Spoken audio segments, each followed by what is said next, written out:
From UFO sightings to strange spacemen showing up in pictures, there are a number of situations where you better believe that the men in black are showing up for and telling you to stay quiet. In our number 10 spot, we have UFO spotting in Washington. Two harbor patrolmen in the Washington state named Harold H. Dahl and Fred L. Chrisman spotted a UFO over the water of Puget Sound, Washington.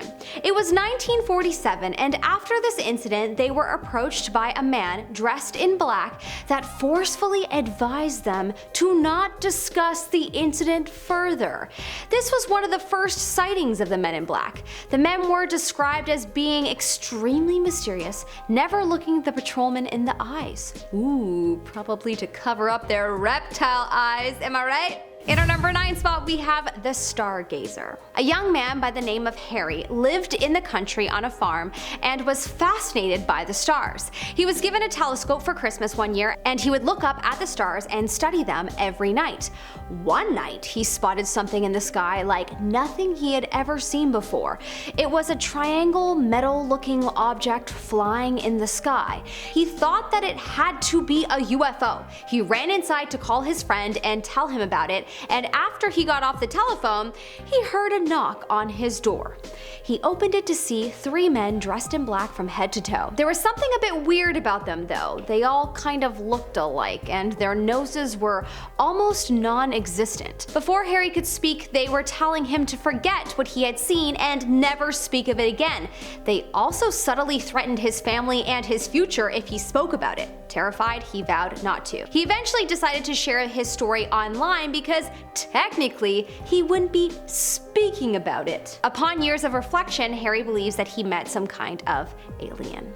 In our number 8 spot, we have the president's men in black. In 2012, it was discovered that President Obama of the USA had a few men in black working for him that could have very well been from another world. Footage was discovered of his security at the US-Israel Policy Conference, and they were looking rather alien-like. From the front, completely normal. From the back, we see a bald man with no ears and a pointy chin. His nose looks short and rounded, and his eyes appear to be dark and sunken in. Do you think there were possibly alien men in black guards guarding the president that day?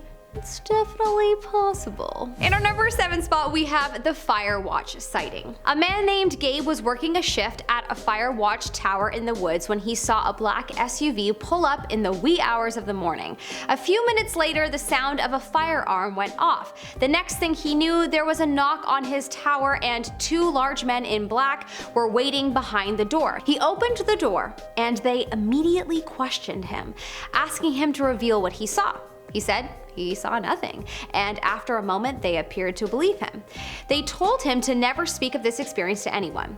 Looking back, he definitely thinks he met one of the men in black. Originally, he chalked these men up to some kind of gang, but now he definitely thinks that those 2 men were the men in black. In our number 6 spot, we have the UFO Researcher. In 1976, Dr. Herbert Hopkins, who is a UFO researcher, got a call from someone who claimed to be a rep from a New Jersey UFO organization. The man asked if Hopkins was alone and if Hopkins would be willing to share his research. Hopkins said sure and began sharing with him. Once he hung up the phone, a man was at his doorstep. He described the man as being bald without eyebrows, wearing a neatly tailored black suit.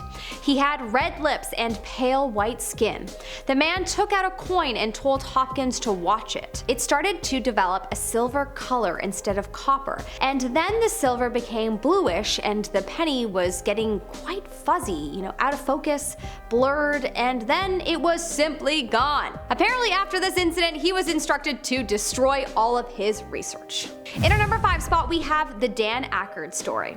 This story is wild to me because I have literally had the thought, why doesn't the dad from Crossroads barely work anymore? Did Hollywood cast him out? I've literally just thought about this last week. Well, that honestly might be the case, and I certainly wonder about that after hearing about how he shared this story with people online. So 20 years ago, in 2002, 20 years ago. Wow.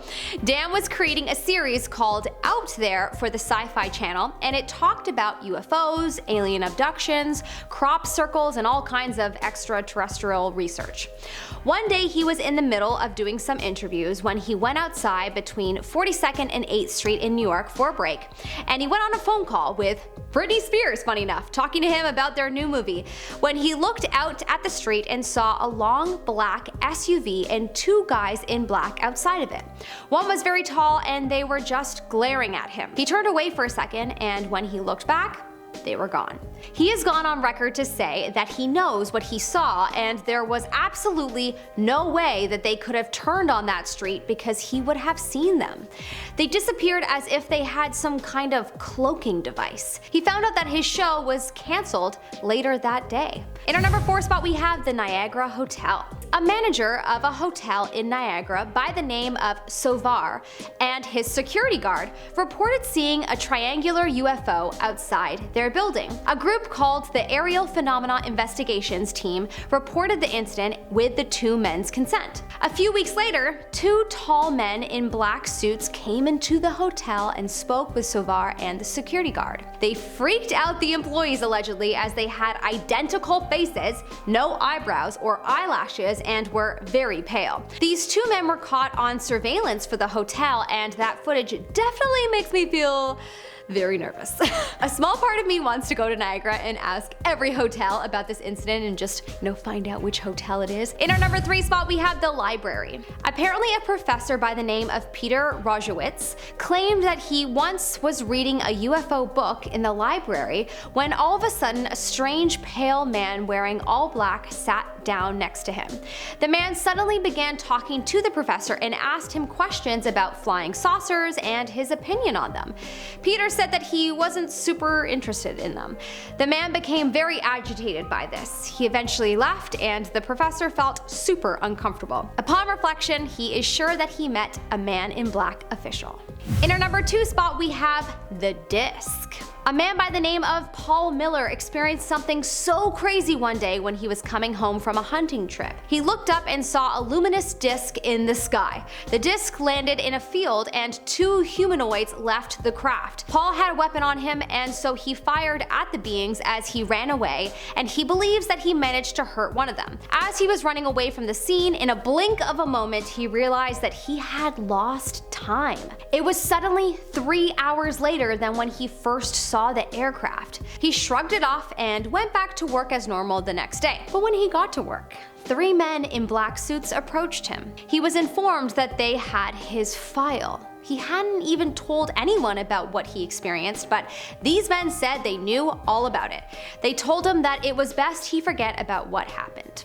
Yikes. In our number 1 spot, we have the photograph. A man by the name of Jim Templeton took a nice photo of his daughter holding some flowers, and when he got it developed, he discovered something else in the photo that was not there when he took it. A sort of white spaceman. How could this be? He took it to Kodak and they authenticated it, and from there, his story went public. Not too long after, he was approached by 2 government agents that called themselves Number 9 and Number 10. They demanded to see the site of where the photo was taken, and when they discovered that Templeton didn't actually see the spaceman in person, that he just showed up in the photograph, they got very angry and walked away. Not long after that, Templeton was contacted by 2 employees at a missile launch pad that was located near the site where the photo was taken, and these men claimed that they had seen 2 figures that resembled the men in the photo. Woo, so weird. Props an alien spaceman. What a wild story. I will see you next time. I hope that you have a good day, sir.